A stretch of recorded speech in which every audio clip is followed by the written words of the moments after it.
Hey folks, we are still in Chapter 13, The Age of Science and Exploration.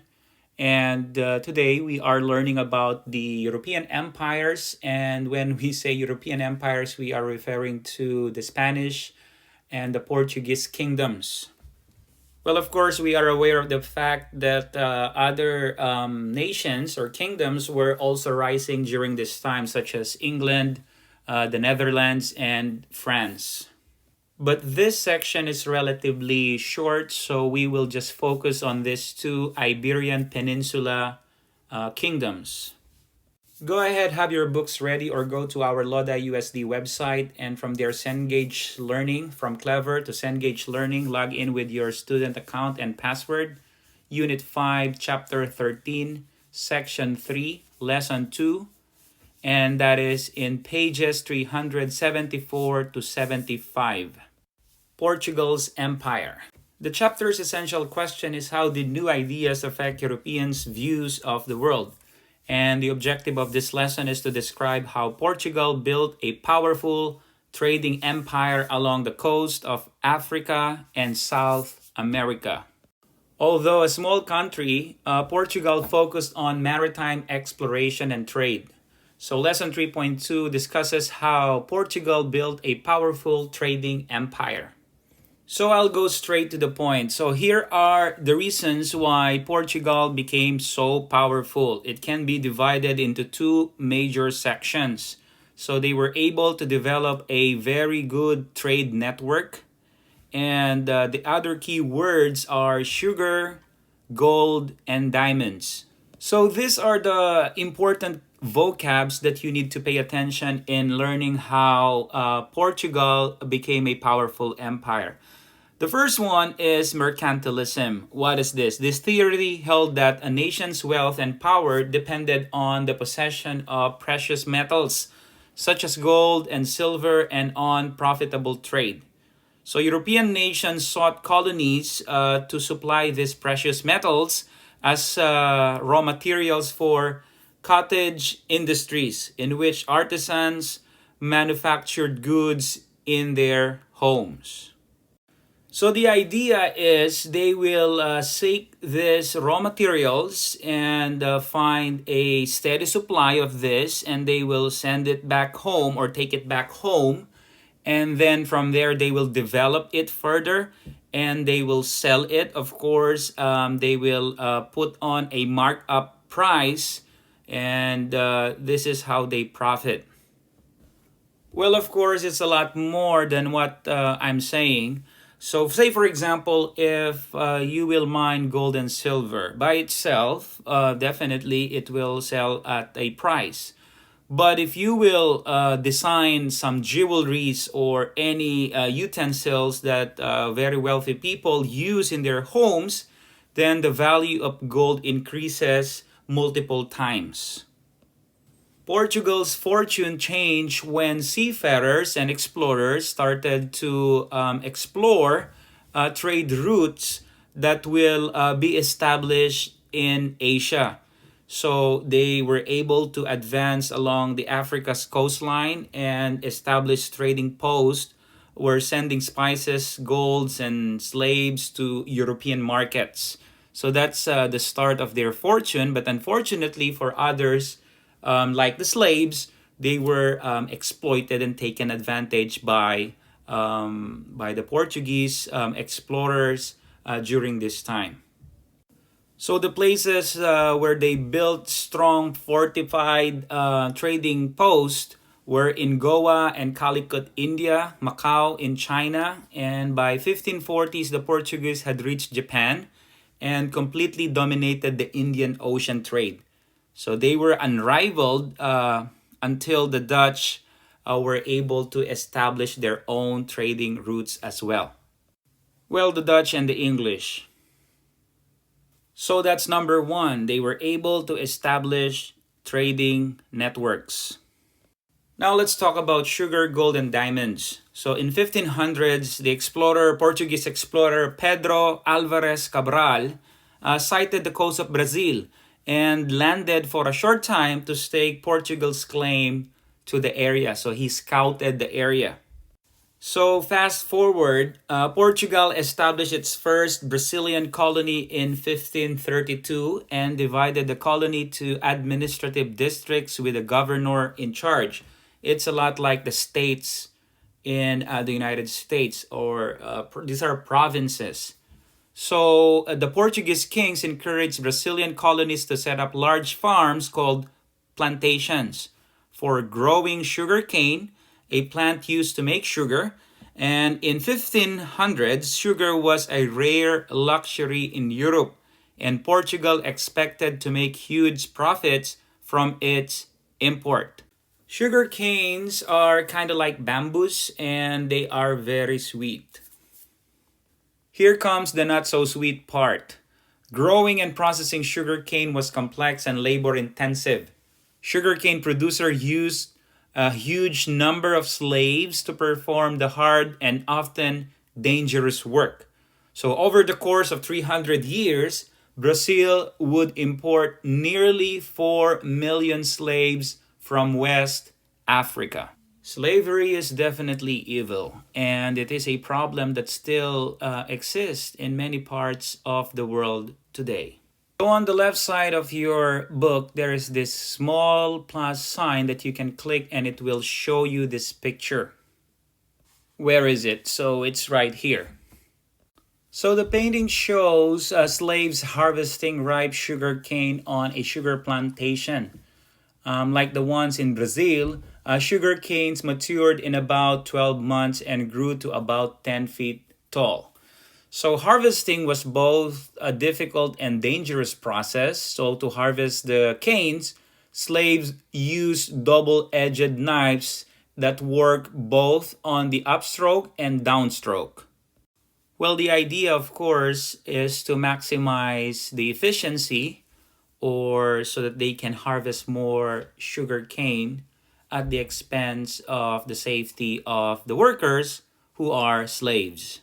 Then in 1695, huge quantities of gold were discovered in Brazil, sparking a gold rush, just like what happened in the West Coast, specifically here in California.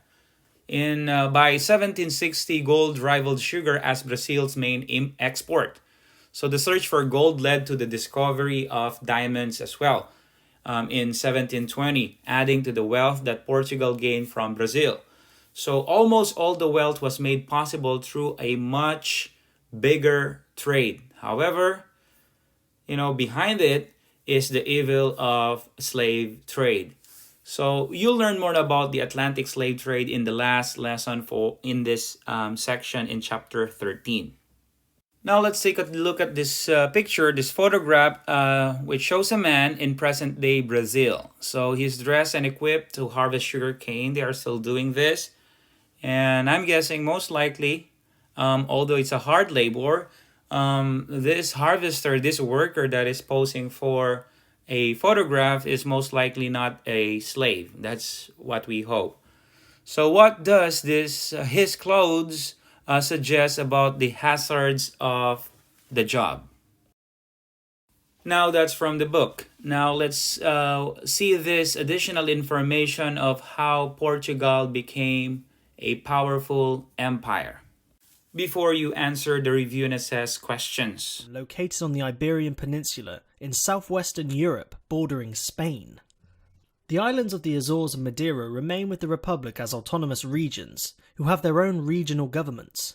The Portuguese Empire was one of the first colonial empires and lasted many centuries. So how powerful was the empire? The empire began in 1415, when John I of Portugal captured the city of Ceuta. Portugal at this time were not the wealthiest of nations, although they did have a strong navy. The exploration of the unknown world occurred mainly due to wealthy nobles who wanted new sources of wealth. They sponsored many explorers to charter the seas and find new lands for them to trade. One of the most famous explorers was Henry the Navigator. His voyages allowed the settlement of the Azores and Madeira. Henry wished to know how far the Muslim territories in Africa extended, and whether it was possible to reach Asia via the sea in order to reach the source of the spice trade. It was possible to reach India via land, however the Ottomans and the Europeans didn't exactly get along. Henry continued on his voyage, and by 1455 most of West Africa had been explored. Exploration really kicked off when technology advanced. The new design of triangular sails made ships travel much faster and allowed Portugal to sail down to what is now Ghana. Portuguese explorers continued exploring further down the west coast of Africa until Bartholomew Diaz sailed around what is now South Africa. Soon Vasco da Gama continued this trend and sailed all the way around Africa and landed in India. As the Portuguese explored the coastlines of Africa, they left behind a series of padróis. These were stone crosses engraved with the Portuguese coat of arms which marked their claim. In 1492, Christopher Columbus landed in the Bahamas and eventually discovered the New World for Spain, which he believed to be Asia. Spain at this point had also begun exploration and was looking for ways to expand its empire. Thanks to a treaty, the world outside of Europe was divided between Spain and Portugal, although European powers would soon ignore this. And after much exploration, it was now time for Portugal to expand their empire. They established what can be called a trading post empire. At the time, Portugal didn't exactly have the largest population. With this lack of manpower, it was rather difficult to move inland and capture territory further away from the sea. With a strong navy, however, Portugal was able to easily hold coastal regions. To protect their colonies and trading posts, they built many feitories, which were essentially island forts and factories, acting as trading ports and warehouses for military garrisons. Portuguese armadas were often sent into the Indian Ocean to trade, and Portuguese weaponry was far more advanced, which meant dominating an area was simple, and they could have great influence in the region. Many feitories were settled along the coast of the Indian Ocean, and Portugal eventually decided to bring in a system where sailors and traders could pay Portugal for a license. In return, they would get safety from pirates. This system was called the cartaz system, and this system made Portugal very rich. The Portuguese did begin to settle in Brazil in 1500. However, soon French explorers started smuggling Brazil wood back to Europe and tried settling on the coast. Portugal was understandably mad about this and decided to begin colonization. Portugal made many trading posts and colonies throughout the world. Most notably was Goa, a small colony in India as well as Sri Lanka. They conquered Malacca, which was very important as it gave them domination over the spice trade. In 1542, Portugal met Japan and established a trading post, which would one day become Nagasaki. When King Sebastian died without an heir, conflict arose between Spain and Portugal. Spain gained control and Philip II formed the Iberian Union. With this union it brought many enemies for Portugal, as Spain was at war with England, France, the Netherlands and everyone else who didn't like the Spanish. In this union, Portugal was mostly independent, except in areas where the military was concerned. They managed to defeat the Dutch, who were trying to take Brazil. However, many of Portugal's overseas colonies were captured by other European powers. The loss of colonies was one of the reasons that contributed to the end of the personal union with Spain.